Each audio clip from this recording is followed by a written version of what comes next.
नमस्कार and welcome to Aurophian global record. दोस्तों recently अगर आप लोग देखो ना तो एक बहुत ही ज़्यादा अजीब इंसिडेंट हुआ है। दरअसल हुआ क्या है, आप लोग को पता होगा कि हमारे जो एक्सटर्नल अफेयर्स मिनिस्टर साहब हैं एस जयशंकर जी, इनने हाल में ही अपनी एक किताब लिखी है जिसका नाम है वाई इंडिया मैटर्स। और ये बुक मैं देख रहा था और इसमें खास बात पता है क्या है।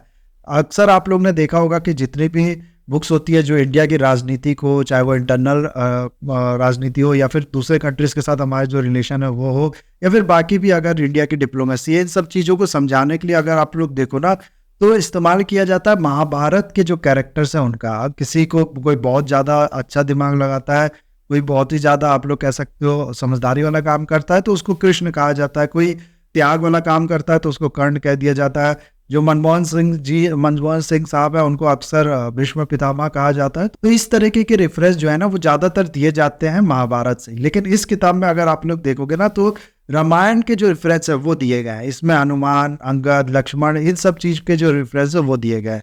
तो ये काफ़ी ज़्यादा नई चीज़ लगी और इससे आप लोग कह सकते हो एस जयशंकर साहब ने ये शो करने की कोशिश की है कि जो राजनीति की हम लोग बात करते तो सिर्फ हमारे मन में जो महाभारत आता है वो ऐसा गलत है, बल्कि रामायण में भी काफ़ी ज़्यादा, रामायण से भी काफ़ी ज़्यादा हम लोग जो राजनीति है वो सीख सकते हैं।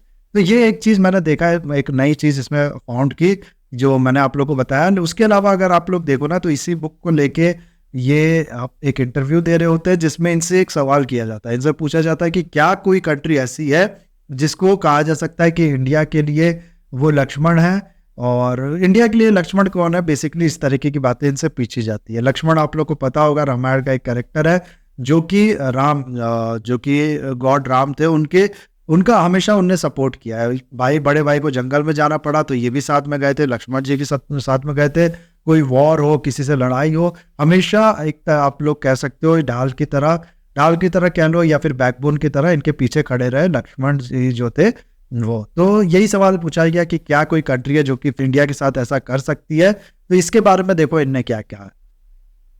I have a section on France in the book, and I have many references to the election. So you figure that one out.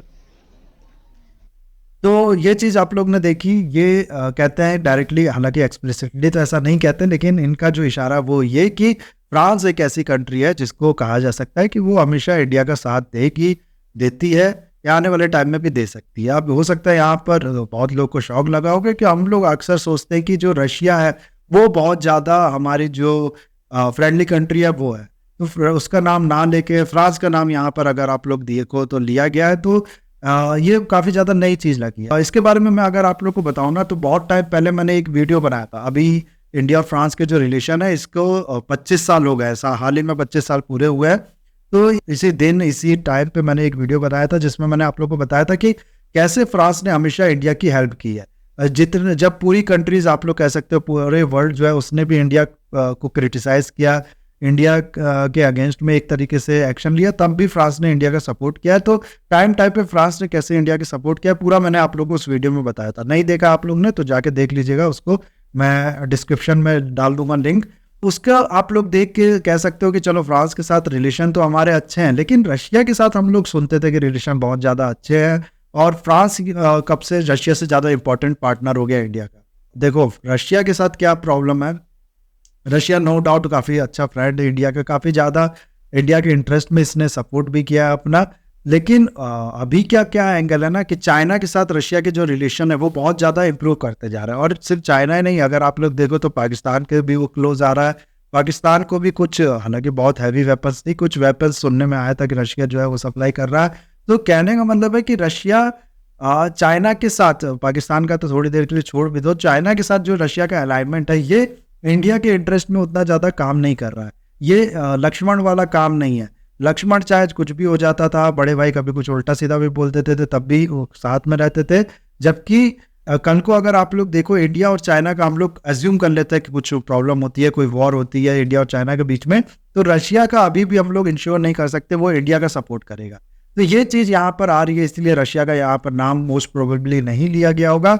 दूसरा आप लोग देखते हैं कि सुनते हैं काफ़ी ज़्यादा कि यूएसए हमारा एलाई है, यूएसए एक ऐसी कंट्री है जो कि हम लोग को सपोर्ट करेगी चाइना के अगेंस्ट में, या फिर आप लोग कह सकते हो ऐसे भी यूएसए हमारा फ्रेंडली कंट्री है, इस तरह की बातें की जाती है। लेकिन यहाँ पर भी अगर आप लोग देखो ना तो यूएसए के इंडिया के साथ जो रिलेशन है वो उसके एक रीज़न है, उसका एक रीज़न यह है कि ये दोनों ही कंट्री, हालांकि मैं कहूँगा कि और भी रीज़न है, लेकिन ये दोनों ही कंट्री चाइना के अगेंस्ट में, चाइना से आप लोग तरीके से कह सकते हो कि राइवल कंट्री है, इसलिए ये दोनों कंट्रीज एक साथ खड़ी है। जबकि फ्रांस के साथ ना ही हमारी कोई बॉर्डर पे कॉम्प्लेक्सिटी है, आप लोग ऐसा कह सकते हो, ना ही कोई अलग एंगल है कि हालांकि इंटरेस्ट इस रिलेशन में भी है, फ्रांस को भी अपने वेपन्स बेचने हैं, इंडिया की जो मार्केट है वो चाहिए, इस तरीके के बहुत से इंटरेस्ट है। कोई भी रिलेशन इंटरेस्ट के बेसिस पे ही होता है, लेकिन एक तरीके से आप लोग कह सकते हो कि उतनी ज़्यादा कॉम्प्लेक्सिटी, उतना ज़्यादा जो आप लोग कह सकते हो कॉन्फ्लिक्ट ऑफ इंटरेस्ट जो है वो फ्रांस के साथ आप लोग का नहीं है।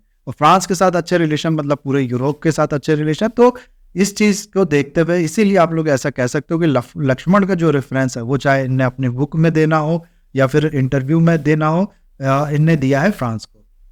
उसके अलावा आप लोग को पता होगा कि फ्रांस के जो प्रेसिडेंट है वो अभी 26 जनवरी को इंडिया में भी आने वाले हैं। तो इन सब चीज़ों को देखते हुए आप ये कह सकते हो ना कि इससे ये पता चलता है कि आने वाले टाइम में इंडिया और फ्रांस के जो रिलेशन है वो वाकई में बहुत ही ज़्यादा अच्छे से इम्प्रूव होने वाले हैं। और अभी क्या सिस्टम है सिर्फ डिफेंस की अगर हम लोग बात करें ना, कि रशिया से हमारे जो वेपन परचेज थे वो कम हो रहा है। नो डाउट आप सब जानते होंगे इसको, एक टाइम पे रशिया 90% तक शेयर रखता था, फिर 65 समथिंग हो गया था, अभी 45 के आसपास रशिया के जो वेपन्स है वो इंडिया की जो वेपन्स नीड है वो इंडिया रशिया से पूरा करता है। लेकिन ये जो डाटा ये लगातार गिरता जा रहा है और फ्रांस से हमारे बढ़ते जा रहे हैं।